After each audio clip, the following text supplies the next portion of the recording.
Bonjour à tous, on commence ce tour de la presse sportive par la Ligue des Champions bien sûr, et ça y est, la saison européenne du PSG est lancée. Les Parisiens ont en effet écrasé l'Étoile Rouge de Belgrade hier au parc 6-1, et les spectateurs présents sont ressortis du stade des étoiles plein les yeux comme l'indique le quotidien L'Équipe. En effet, Neymar a éclaboussé le match de sa classe, inscrivant notamment un triplé. Les hommes de Thomas Tuchel se replacent dans ce groupe juste derrière le Napoli victorieux sur le fil de Liverpool hier 1-0. Yes, lâche le Corriere dello Sport, alors qu'en Angleterre on rigole moins comme ici le Guardian, surtout que les Reds ont perdu Naby Keita sur blessure durant la rencontre. Mais cette défaite des hommes de Jürgen Klopp passe au second rang ce matin. En effet, outre-Manche, il n'y en a que pour Lionel Messi qui a encore ébloui l'Europe hier soir.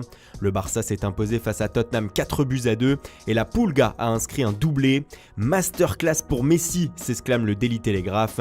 Mais un geste fait les gros titres ce jeudi, c'est la célébration de l'Argentin après son premier but. Il a envoyé un baiser à la caméra. Pour le Daily Mail, c'est le baiser de la mort de Messi. Pour le Times, Messi a embrassé les adieux de Tottenham, alors que pour le Mirror, il y a eu un bisou et l'enfer dans ce match. Les Spurs sont en effet très mal partis pour se qualifier. Et bien sûr, Messi fait la une des journaux en Catalogne. Pour Sport, il est The King, le roi, avec ses 2 buts et une prestation exceptionnelle. Avec 6 points, les Blaugrana sont plus que jamais en tête de leur groupe. Mundo Deportivo s'offre un jeu de mots avec le stade de Wembley. L'enceinte britannique est renommée Wembleo en hommage à l'Argentin. Enfin, pour les Sportius, c'était hier soir le discours d'un roi sur la pelouse anglaise. Plus que jamais, Messi met l'Europe à ses pieds.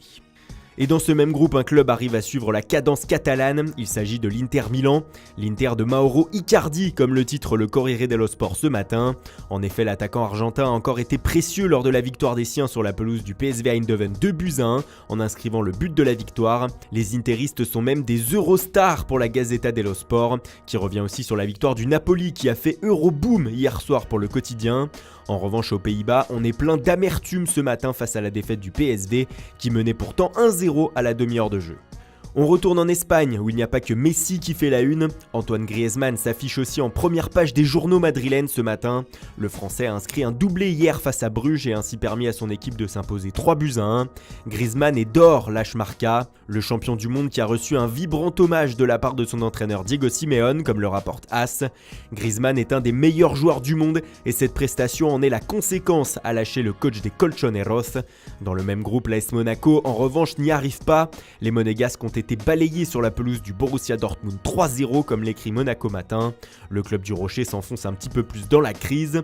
Et puis pour être complet sur la Ligue des Champions, sachez que dans le groupe D, Porto a battu Galatasaray 1-0 grâce à Marega qui fait la une de Abola ce matin et que Schalke 04 s'est imposé sur le même score à Moscou contre le Lokomotiv dans la même poule.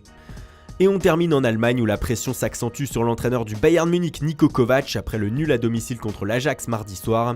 Selon Kicker, avec 3 matchs sans victoire consécutive, les premières critiques commencent à apparaître du côté de la Bavière sur la méthode de l'ancien coach de Francfort.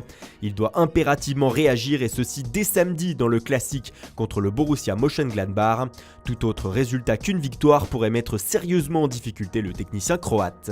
Voilà, c'est tout pour aujourd'hui. Merci pour votre fidélité, bonne journée à tous et rendez-vous dès demain matin pour une nouvelle revue de presse.